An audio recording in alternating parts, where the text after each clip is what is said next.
găsit tuturor! Vrei să știi cum poți evita dezamăgirea în dragoste? Cunoscând natura semnelor zodiacale, vei putea cunoaște gradul de potrivire între două persoane. Amintește-ți că compatibilitatea nu înseamnă similaritate. De obicei, opusurile se atrag cel mai mult. Personajele similare se pot distruge reciproc, în timp ce opușii se completează reciproc și susțin lipsurile partenerilor. Un personaj dur are uneori nevoie de cineva care să-i înmoaie puțin abordarea, în timp ce o persoană timidă, pe de altă parte, poate avea nevoie de cineva care să acționeze ca un stimul. Astăzi o să vă dezvălui compatibilitatea dintre Berbec și Balanță. Nu se poate nega că această pereche este o combinație extrem de promițătoare cu două temperamente opuse. Multe dintre trăsăturile lor de personalitate sunt opuse, dar, din fericire, se împletesc și se completează perfect. Acești doi pot crea o relație cu adevărat uimitoare. Un berbec poate, de exemplu, să ia decizii dificile, iar Balanța îl va susține cu abilitatea sa diplomatică de a face lucrurile. Încăpățânarea berbecului va spori farmecul personal al Balanței. Într-un astfel de aranjament vor fi puține lucruri pe care nu le vor putea rezolva. Este adevărat că Balanța va trebui să accepte faptul că berbecul este un pic dominant, dar nu va fi niciodată îndatorată față de el. Ce fel de partener este berbecul? Impulsivitatea născută îl face pe nativul berbec să se îndrăgostească foarte ușor. Îi este suficient să îi se acorde puțină atenție din partea reprezentantului de sex opus și el atacă imediat. Nu-și ascunde sentimentele și propune o întâlnire nebună pe care ar continua-o cu bucurie imediat. Berbecul este un tip de seducător neobosit. El începe cu îndrăzneală conversația, emanând farmecul lui aprins. Orice se spune despre dragostea sa, un lucru este sigur. Berbecul nu suportă rutina. Relația sa ar trebui așadar să fie fascinată și păstrată pe tonul unei aventuri amoroase active. Dacă, pe de altă parte, stagnează, berbecul se poate retrage. Viața de familie gri nu este visul lui. Preferă să facă sport și să acționeze și iar să acționeze. În viața lui trebuie să se întâmple întotdeauna ceva interesant și o persoană dragă nu este exclusă de la această regulă. Ce fel de partener este Balanța? Sociabilă și îndrăgostită de umanitate, Balanța iubește să fie îndrăgostită. Dragostea este la fel de importantă pentru ea ca o conversație obișnuită cu o altă persoană. Se întâmplă chiar ca Balanța să înceapă dragostea de dragul fiorului, care o străpunge la gândul unui alt flirt. Nu trebuie să fie ceva grav. Nu este vorba nici măcar de a face sex, ci mai degrabă de faptul de a juca un joc de dragoste. Cu toate acestea, nu se poate nega că Balanța, o persoană plină de contradicții, are o abordare destul de neobișnuită a relațiilor permanente. Pe de o parte, visează la o mare dragoste, dar, pe de altă parte, vrea să fie independentă și se apleacă sub sarcina responsabilităților familiale. Balanța vrea să fie fericită, dar nu știe ce îi va oferi o satisfacție mai mare. Femeia berbec și bărbatul Balanță au multe în comun. În multe privințe se poate spune că este un cuplu perfect.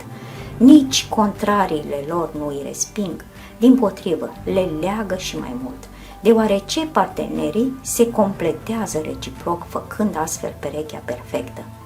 Cu toate acestea, există o anumită amenințare la adresa acestei idile. Amândoi ar trebui să fie atenți la nevoile partenerului lor pentru a nu-l limita niciun fel. Din păcate, au tendința de a face acest lucru, mai ales atunci când vine vorba de realizarea ambiției. Neînțelegerile din acest context pot duce la conflicte extrem de destructive, ale căror efecte nu pot fi ușor reparate. O soluție perfectă pentru acest cuplu vor fi interesele comune. Dacă împărtășesc o pasiune, vor putea petrece mult mai mult timp împreună, ceea ce va duce la relații și mai profunde. Când amândoi fac ceva împreună, sunt fericiți și ar trebui să facă cât mai multe lucruri împreună. O femeie berbec are capacitatea de a comunica perfect cu un bărbat balanță, cu privire la cele mai importante probleme legate de relația lor.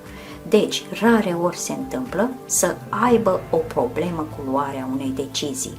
Se așează într-un loc liniștit și vorbesc până ajung la un acord. Această abordare înseamnă că pot avea încredere reciprocă și nu trebuie să-și păcălească partenerii în argumentele lor.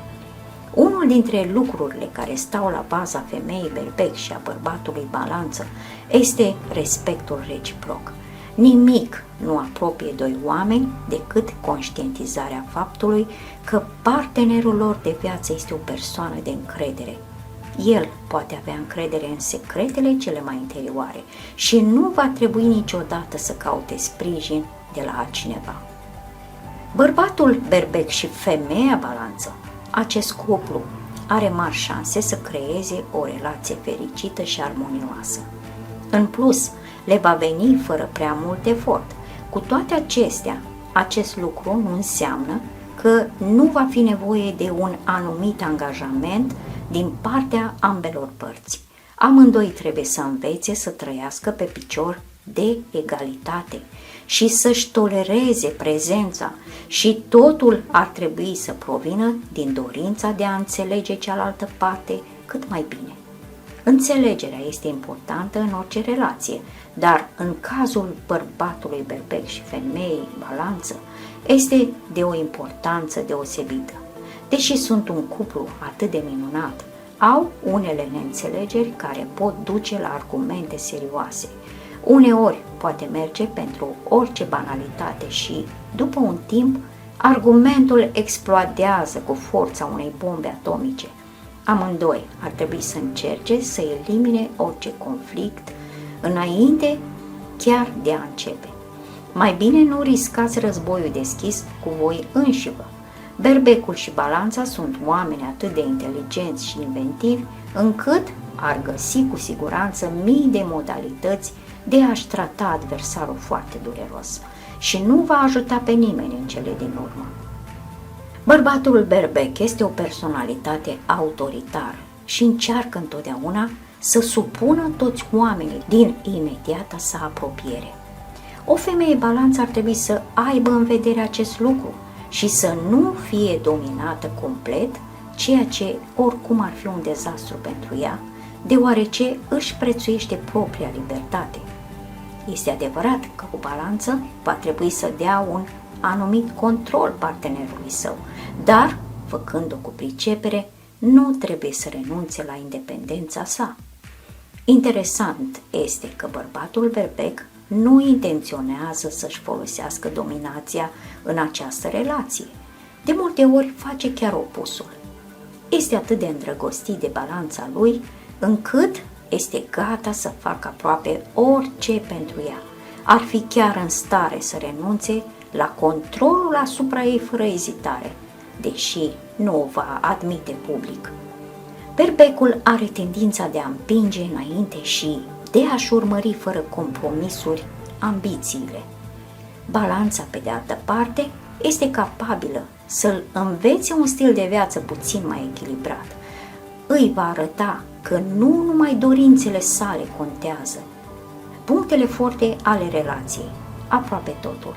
Această pereche este potrivită în mod excepțional, astfel încât majoritatea elementelor acestei relații pot fi considerate puncte forte.